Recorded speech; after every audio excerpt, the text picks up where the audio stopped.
साहित्यानुरागी श्रोताबंधु मानू मोर नमस्कार। बंधुगण आज पुणी आमर विषय वस्तु हूँ से भक्तचरण दास ओडिया रीतिजुगर अनन्य साधारण कवि प्रथितयशा कवि मथुरा मंगल तांकर हूँ श्रेष्ठ कृति से मथुरा मंगल काव्य जी रचना करी ओडिशार घरे घरे पूरपल्ली भाव सरल गोपी प्रेमर प्रवाह सृष्टि कर गोपी प्रेमर झरणा सृष्टि कर अगणित ओडिशार जनमानस को छुईची से गीत सबू मथुरा मंगल आपण मैंने जानते से प्रथितयशा कवि भक्तचरण दासंकर मनोबोध चौतीसा जहाँ मुझे आगु आलोचना करी तार परवर्ती पर्यायर कवि कौन कहते मुझे तद्विषयक आलोचना नक आसतु परवर्ती पर्यायर कवि कौन कहते आलोचना करवा। निंदित कर्म कले निंदा पाइबू नरके पड़ी केते दुख सहिबू रे दुख सहिबू निमिषे मात्र मुखे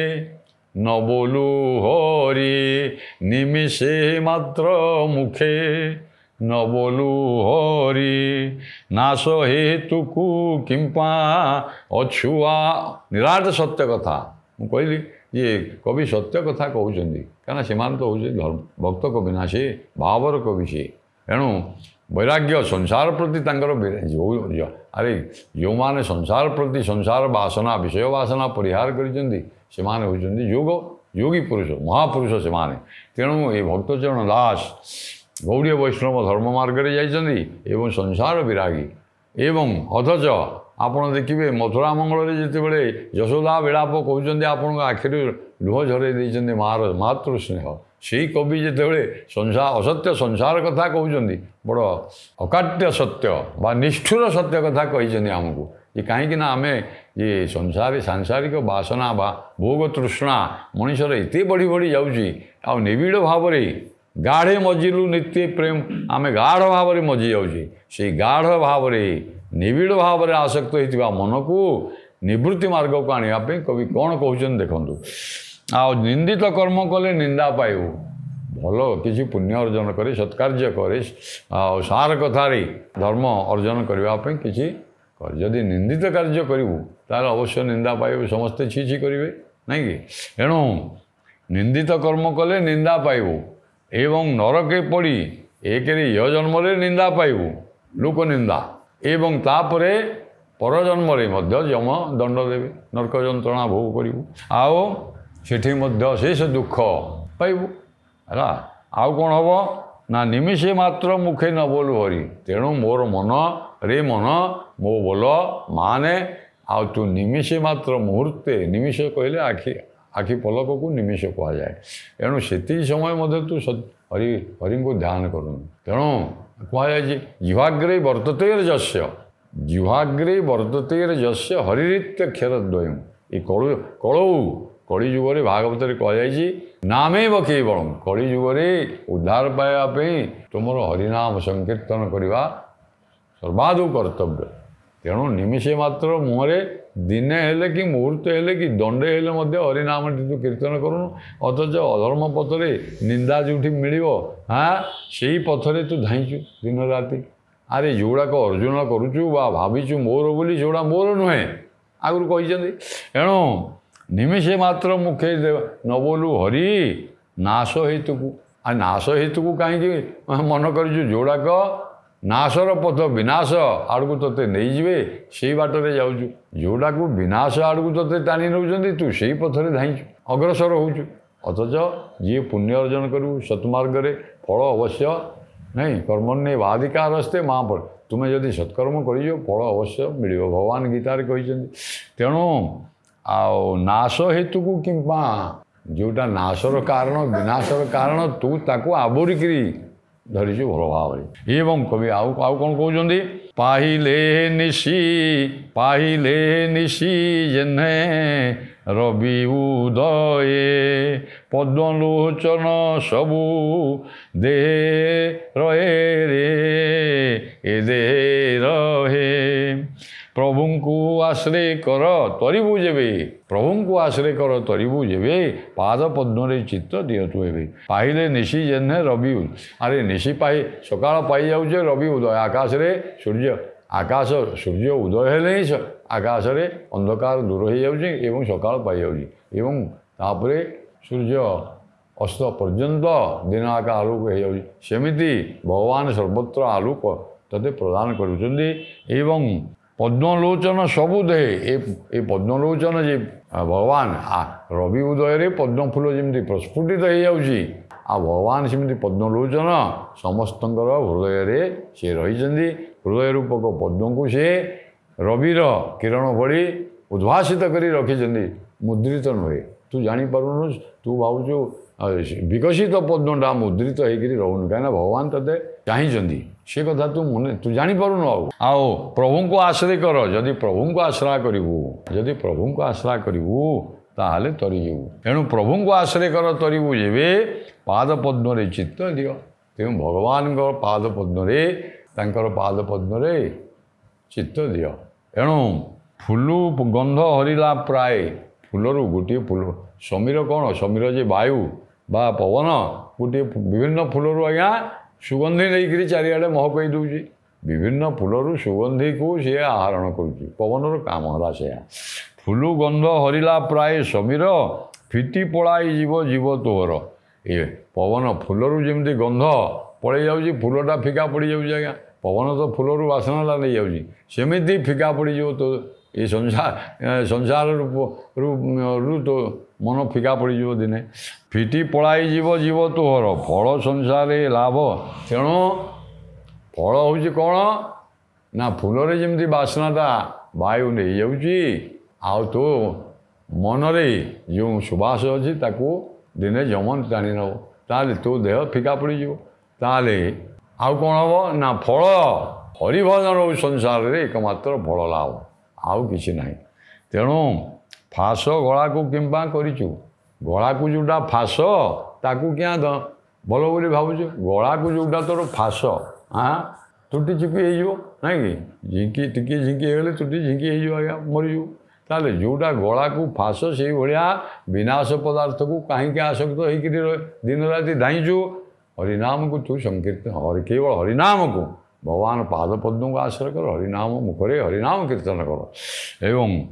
ଆଉ କବି କ'ଣ କହୁଛନ୍ତି ବେଳକୁ ବେଳ ତୋତେ କହୁଛି ମୁଁ ହିଁ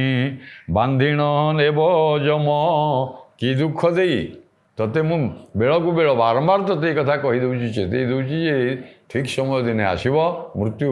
ଯେତେବେଳେ କେହି ମୃତ୍ୟୁକୁ ଅଟକାଇ ପାରିବେନି ସେ ଠିକ୍ ସମୟରେ ଆସିକିରି ଆଜ୍ଞା କାଳ ଫାସ ଯେଉଁ ପଡ଼ିଛି ସେ ଯମଦୂତ ତୋତେ ଝିଙ୍କି ନେବେ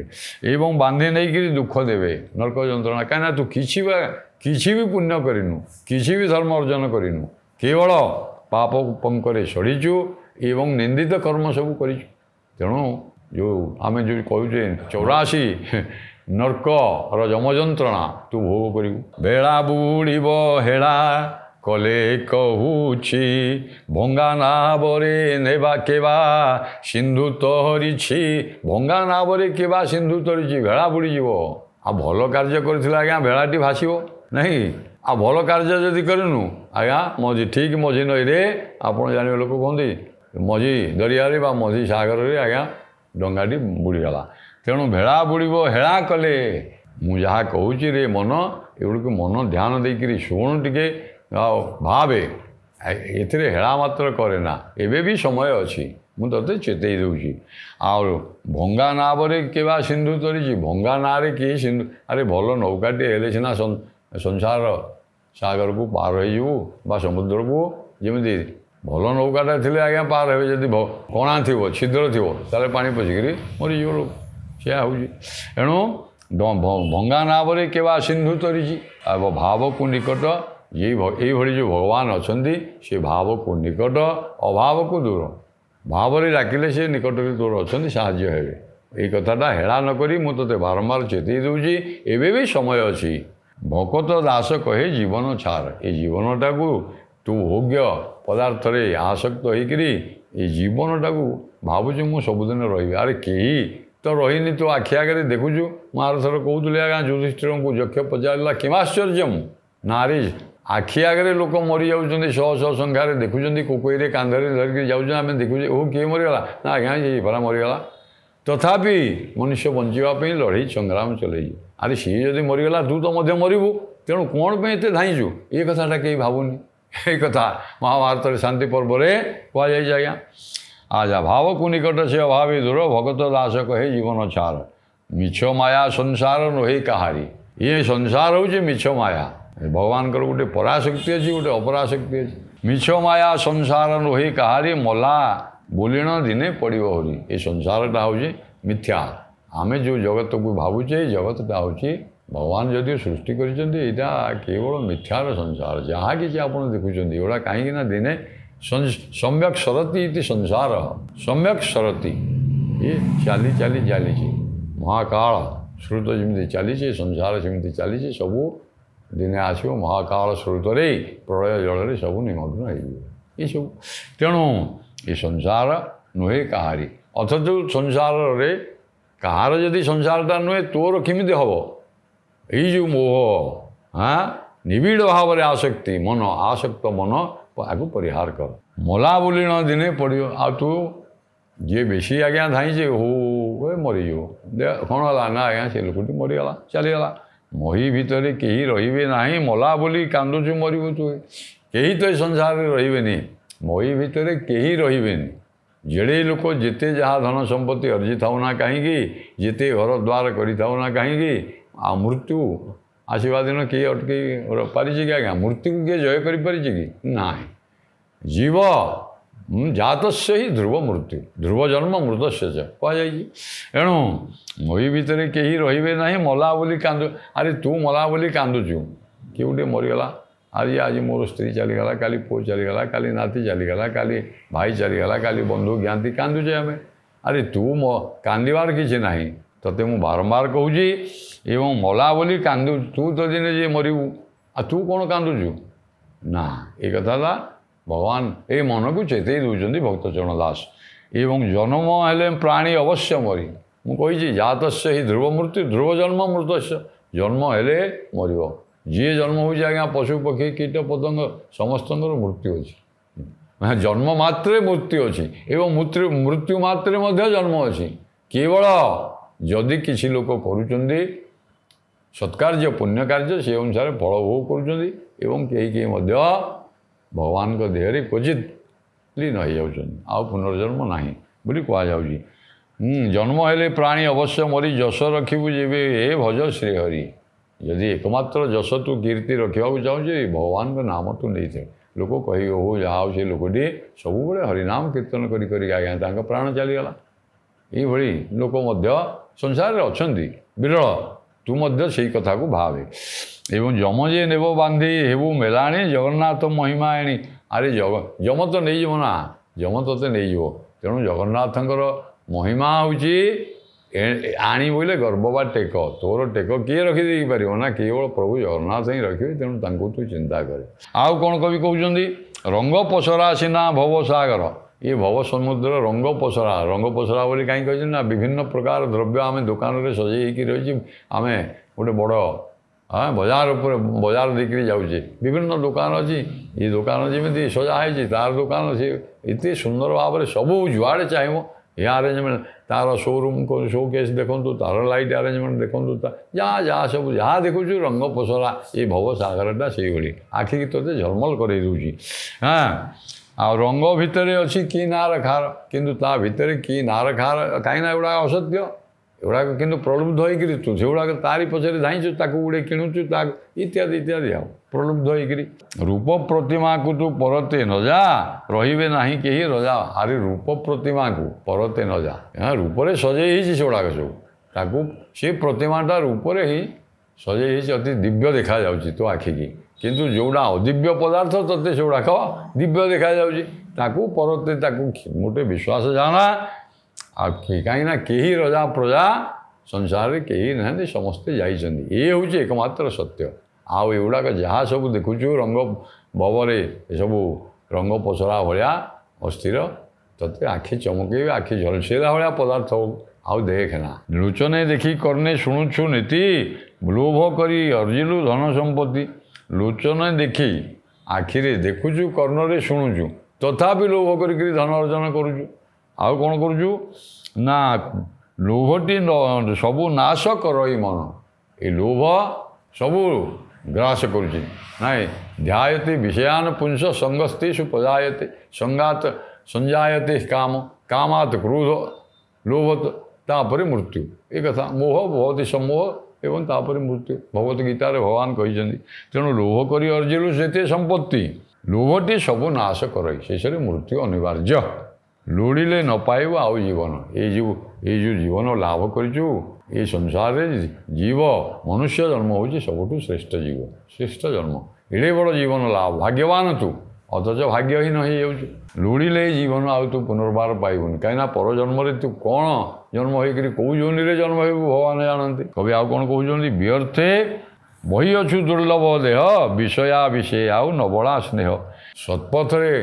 ଏଇ ଦେହଟାକୁ ବଡ଼ କଷ୍ଟରେ ତୁ ଲାଭ କରିଛୁ କିନ୍ତୁ ତାକୁ ବ୍ୟର୍ଥରେ ଅସତ ମାର୍ଗରେ ପରିଚାଳିତ କରିଦେଉଛୁ। ବିଷୟା ବିଷୟରେ ରେ ମନକୁ ସମ୍ବୋଧନ କରି କହୁଛନ୍ତି ନା ମୋ ବୋଲ ଟିକେ ମାନେ ମୁଁ ତୋତେ ବାରମ୍ବାର ଏଇ କଥା କହୁଛି ବିଷୟା ବିଷୟ ଆଉ ନବଳା ସ୍ନେହ। ଆଉ ବିଷୟା ବିଷୟକୁ ଗଦ ହରିନାମଟି କବି କହୁଛନ୍ତି ମନ ଆନରେ ତୁ ଜାନରେ ମନ ଆଉ ତୁ ଅନ୍ୟ ଆଡ଼େ ନ ଯାଇକରି ବିଷୟକୁ ଗଦ ସ୍ୱରୂପ ଯେଉଁ ଭଗବାନଙ୍କର ପଦ ତାକୁ ହିଁ ମନରେ ଧ। ସାପକୁ ଯେମିତି ଆଜ୍ଞା ଗଦ ସେମିତି ବିଷୟକୁ ହରିନାମଟି ହେଉଛି ଗଦ ସଦୃଶ। ବିଷୟ ଆଉ ନବଳା ସ୍ନେହ ବୁଡ଼ିଯିବଟି ମୂଳ ଲୋଭ ସରିବ। ମୂଳ ସହିତ ଚାଲିଯିବ। ଆଉ ବାରମ୍ବାର କବି ଚେତେଇ ଦେଉଛନ୍ତି ବୁଡ଼ିଯିବଟି ମୂଳ ଲୋଭ ସରିବ ବେଳହୁଁ ଆଶ୍ରୟ କରି ଭଜ ମାଧବ। ତେଣୁ ରେ ମନ ସେଇ ମାଧବ ହରି ଗୋବିନ୍ଦ ଇତ୍ୟାଦି ଇତ୍ୟାଦି ଏ ମନକୁ ଭଗବାନଙ୍କର ନାମ କେବଳ ହରିନାମକୁ କୀର୍ତ୍ତନ କର। ଆମେ କହୁଛେ ବିଷ୍ଣୁ ସହସ୍ର ନାମ ଅଛି ତେଣୁ ଭଗବାନଙ୍କର ସହସ୍ର ନାମ ଅଛି। ଆଉ ଯେତିକି ପାରୁଛୁ ଭଗବାନଙ୍କୁ ଧ୍ୟାନ କରେ। କେତେବେଳେ ମାଧବ କେତେବେଳେ ଗୋବିନ୍ଦ କେତେବେଳେ ମଧୁସୂଦନ କେତେବେଳେ ଇତ୍ୟାଦି ଇତ୍ୟାଦି। ପୁଣି କବି କହୁଛନ୍ତି କ'ଣ ଶେଷ ପର୍ଯ୍ୟାୟରେ ଅନ୍ତିମ ପର୍ଯ୍ୟାୟରେ କବି କ'ଣ କହୁଛନ୍ତି ମନବୋଧ 34 ଆସନ୍ତୁ ଶୁଣିବା। ଶ୍ରୀକୃଷ୍ଣ ପାଦ ପଦ୍ମେ ଦିଅତୁ ମନ ସରିଲେ ନ ପାଇବ ଆଉ ଜୀବନ। ତେଣୁ କେବଳ ଏକମାତ୍ର ଭଗବାନ ଶ୍ରୀକୃଷ୍ଣଙ୍କର ପାଦ ପଦ୍ମରେ ମନ ଦେ ଆଉ ଜୀବନ ଚାଲିଗଲା ପରେ ଆଉ ଏ ସୁଯୋଗ ତୋତେ ମିଳିବନି। ସରିଲେ ନ ପାଇବ ଆଉ ଜୀବନ ଶ୍ରୀକୃଷ୍ଣ ନାମ ଗୋଟି କର ଭଜନ ଶ୍ରୀକୃଷ୍ଣ ପାଦ ପଦ୍ମେ ଦିଅନ୍ତୁ ଧ୍ୟାନ। ସନ୍ତୋଷ ଚିତ୍ତେ ହରିଙ୍କି ଭଜ ଆନନ୍ଦ ମନରେ। ମୁଁ କହିଦେଲି ବୋଲି ଯେ ଭଜନ କରିବୁ ସେଥିରେ ମଧ୍ୟ ଆନନ୍ଦ ପାଇବୁନି। ତୁ ନିଜେ ପରମାନନ୍ଦ ଅର୍ଥାତ୍ ସାଂସାରିକ ବିଷୟ ବାସନାକୁ ପରିହାର କଲେ ମନ ଆନନ୍ଦ ହେଲେ ତ ପାଇବୁ ନା। ତେଣୁ ସନ୍ତୋଷ ଚିତ୍ତେ ହରିଙ୍କୁ ଭଜନ କର ସଂସାରରେ ପଡ଼ି ଆଉ ନ ପାଅ ଲାଜ। ସଂସାର ବାସନାରେ ଆଉ ପଡ଼େ ନା। ସବୁଠି ମିଛ ହରିନାମଟି କେବଳ ହରିର ନାମ ହେଉଛି ସତ୍ୟ ଏ ସଂସାରରେ। ତେଣୁ ଆପଣମାନେ ଦେଖିବେ ଯେତେବେଳେ ଗୋଟିଏ ଶବ ଯାଉଛି ଆଜ୍ଞା ଶବ ଶୋଭାଯାତ୍ରା ଯାଉଛି କୋକେଇ କାନ୍ଧେଇକିରି ନେଉଛନ୍ତି ଆପଣ ଦାଣ୍ଡରେ ଶୁଣୁଥିବେ ସେ ତ ମରିଗଲାଣି କିନ୍ତୁ କେବଳ କୁହାଯାଉଛି କ'ଣ ରାମ ନାମ ସତ୍ୟ ହେ ହରିନାମ ସତ୍ୟ ହେ ରାମ ନାମ ସତ୍ୟ ହେ ହରିନାମ ସତ୍ୟ। ଅର୍ଥାତ୍ ଆଉ ସବୁ କିଛି ମିଥ୍ୟା ଏଥିରୁ ପ୍ରମାଣିତ ହେଇଯାଉଛି। ସବୁଠି ମିଛ ସେଇଭଳି ଭଗବାନଙ୍କ ଶ୍ରୀକୃଷ୍ଣଙ୍କ ପାଦ ପଦ୍ମରେ ଦିଅ। ଆଉ ସତ୍ୟ ମଣିଛୁ ତୁଇ ଭବସାଗର ଯାହାକୁ ଅସତ୍ ସେହାକୁ ତୁ ସତ୍ୟ ମଣିଛୁ। ମୋ ରେ ମନ ମୋ ବୋଲ କର ସେ ଅସତ୍ୟକୁ ପରିହାର କର। ସରିଯାଉଛି ପରମାୟୁ ତୋହର ସନ୍ତୋଷ ହୋଇ ଦୃଢ଼ ଚିତ୍ତେ ଭଜ ଶ୍ରୀହରି ଶୋକ ସଂସାରରୁ ଯେବେ ପାରି ହେବୁ। ଏ ଦୁଃଖ ରୂପକ ସଂସାରକୁ ଯଦି ପାରି ହେବୁ କେବଳ ହରିନାମକୁ ତୁ ସ୍ମରଣ କରେ ସେଇ ହିଁ ତୋତେ ପାର କରେଇଦେବେ। ହୁଡ଼ିଲେ ଯେତେ ଜନ ହରିନା ଯେଉଁମାନେ ହୁଡ଼ିଛନ୍ତି ରେ ମନ ମୋର ମୋ ବୋଲ ମାନେ ଯେଉଁମାନେ ହରିନାମ ଭଜନ କରିନାହାନ୍ତି ହୁଡ଼ିଛନ୍ତି ହୁଡ଼ିବା ଶବ୍ଦ ଦେଲେ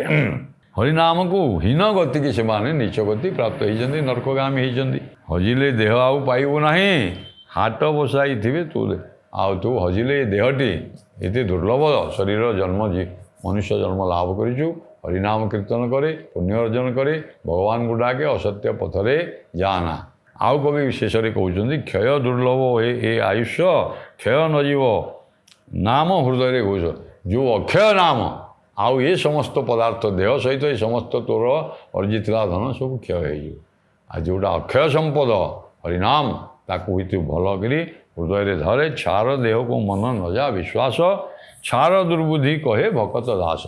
ହଁ, ଏ ଛାର ଦେହକୁ ଆଉ ବିଶ୍ୱାସ କରେ ନା, ହରିନାମକୁ ବିଶ୍ୱାସ କରେ। ସିଏ ହେଉଛି ଏକମାତ୍ର ସତ୍ୟ, ଏକମାତ୍ର ଭଗବାନ ହେଉଛନ୍ତି ପରମାତ୍ମା। ସିଏ ତୋତେ ଆନନ୍ଦ ଦେବେ, ସେ ହିଁ ପରମାନନ୍ଦ। ଏ ମନୁଷ୍ୟର କ୍ଷୟଶୀଳ ଦେହରେ ଅକ୍ଷୟ ହରିନାମ କୀର୍ତ୍ତନ କଲେ ଯାଇକରି ପରମାନନ୍ଦ ଲାଭ କରିବ। ଏହିପରି ଭାବରେ ମନକୁ ଆଜ୍ଞା ସମ୍ବୋଧନ କରି ଆଉ 34ଟି ପଦ ଅତି ସୁନ୍ଦର ଭାବରେ ସରଳ ସାବଲୀଳ ଭାବରେ ମନକୁ ଚେତେଇକରି ଏଇ ଯେଉଁ ଭକ୍ତଚରଣ ଦାସ କହିଛନ୍ତି, ଏ ଓଡ଼ିଶାର ଘରେ ଘରେ କେମିତି ପୂର୍ବପଲ୍ଲୀରେ ଲୋକମାନେ ଏବେ ବି ଗାନ କରୁଛନ୍ତି। ଆଉ ମୁଁ ତଦ୍ ବିଷୟରେ କହୁନି। ପରବର୍ତ୍ତୀ ସମୟରେ ଆଉ କ'ଣ ସବୁ ଓଡ଼ିଆ ସାହିତ୍ୟରେ ଏଇଭଳି ଦୁର୍ଲଭ ପଦାର୍ଥ ଅଛି, ପରବର୍ତ୍ତୀ ପର୍ଯ୍ୟାୟରେ ସୁଯୋଗ ମିଳିଲେ ଆଲୋଚନା କରିବା। ନମସ୍କାର।